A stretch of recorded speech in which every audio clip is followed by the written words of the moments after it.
I mean, they said to just have a bunch of Coke on hand for this review. So without any further ado, bottoms up.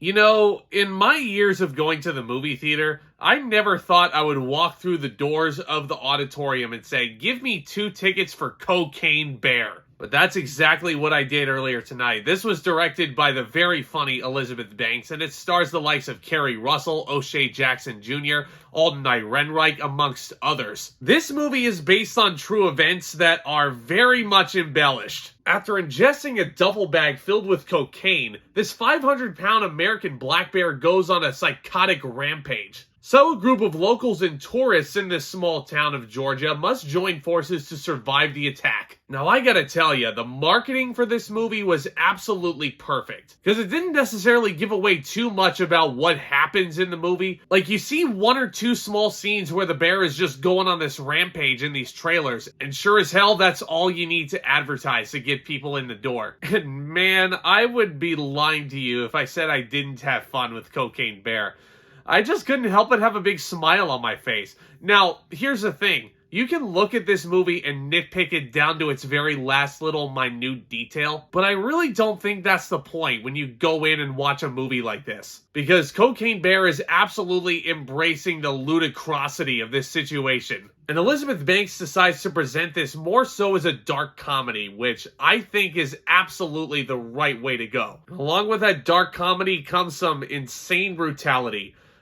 There is just severed ankles everywhere. This bear is just going bananas. Just absolutely brutal. So many audible gasps coming from the theater tonight when I went there and saw it. I mean, everybody, my brother included, just audible like, "Oh!" And I think that's what these filmmakers were going for. Cocaine Bear is one of the more entertaining movies that you'll see at the theater this year. Like, I can't believe I'm saying that. And not to mention, we have a great cast to boot. Keri Russell is someone I found very underrated for the longest time, and I think she is absolutely the heart and soul of this movie. She carries herself incredibly well every single scene she has, as does O'Shea Jackson Jr. as David, this fixer who works for this gigantic drug mogul, who I should also mention is played by the late great Ray Liotta in a posthumous appearance, one of his final appearances on the screen. Rest in peace, by the way, Ray Liotta. He was such a legend in this industry.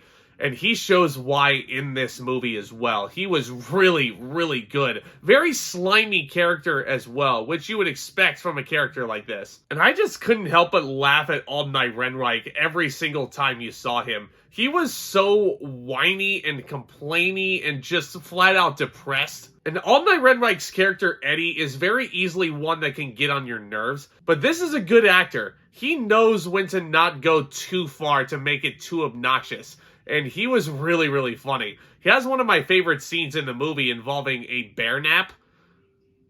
Not going to give too much away there. It's a really good cast all around. Very well rounded. You have Jesse Tyler Ferguson in here in a bit part, and he's really funny as he usually is. I love young Christian Convery as young Henry. I'm so happy to see that this young actor just doesn't have Playing with Fire as a movie credit, because this is a huge step up from that. And not to mention, of course, the performance of the bear and the CG on this thing. Very, very much convincing. There's times where you can definitely tell that it's a CG bear just attacking people. And I know some people will want to complain that, "Oh, this is just CG." Listen, with a premise this ridiculous, you can't really expect a real-life bear to go out there and wreak havoc like this and ingest all those drugs. Because apparently when this story broke in the news in the 1980s, when these park rangers actually discovered this dead bear corpse out in the woods, the cocaine actually killed this creature. So that proves, number one, that you can't have a live animal actually on set doing all this stuff. And number two, it also just goes to show you that even though it's based on true events, this is very much a fictional narrative. It may blow a lot of people's minds that the based on true events text actually appears at the beginning of this. But then when you actually go out and research this thing, it's like, oh, well, damn. This is a very unique, different, entertaining style of true events story. Because it's taking some source material from the news that's incredibly crazy, and then, of course, you Hollywoodize it to the nth degree. It's something a lot of true events movies do nowadays.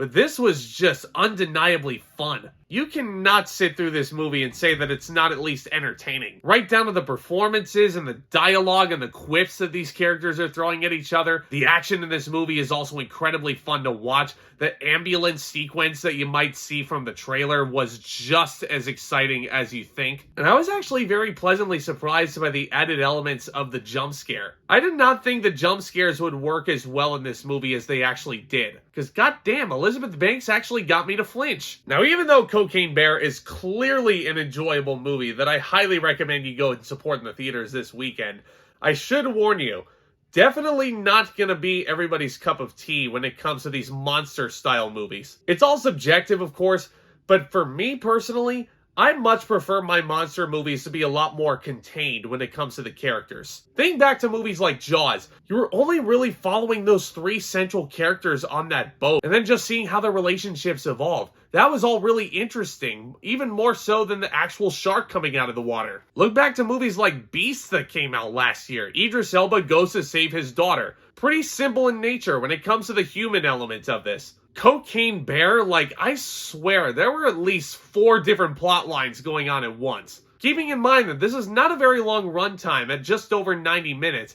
there's a lot of characters that they're trying to squeeze in here. Because you got, Keri Russell's character is trying to save her daughter over here, and then, no, you got the drug dealers now. They're trying to basically placate Ray Liotta. And now we have this park ranger who's wielding a gun and she has to deal with paramedics. And then there's a detective on the scene who's basically investigating all the bricks of cocaine that are falling out of the sky. Like, it was a lot, and I had to wait until practically the last 10 to 15 minutes of the movie for these plot lines to all eventually converge, and for it to all feel like one cohesive story. This is not to say that any story is better than the other, because I feel like all of these plot lines are very coherent and extremely entertaining in their own right, standing on their own. This might just be me nitpicking, but it's unfortunately a big one.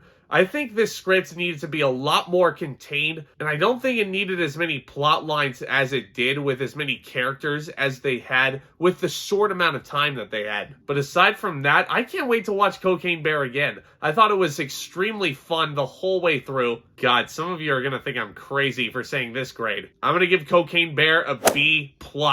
Yes, I know, I would have never expected this grade to be that high for this film. But alas, it's 2023 and crazier things have happened. But let me know what you thought of Cocaine Bear down in the comments section below. What is your favorite monster-style movie that you've ever seen? As always, I love discussing all new things in movies and entertainment. If you guys are new to the channel, do become a subscriber and tap on that bell so you don't miss another second of the action. And you guys are killing it, by the way. Let's see if we can hit our year-end goal of 2,000 subscribers by the time the new year comes around. And smash that like button as well, because if you enjoy cinema and all things entertainment, this only helps to continue to grow this amazing community of film lovers that we've already grown. And guys, stay tuned for more exciting videos hitting the channel very soon.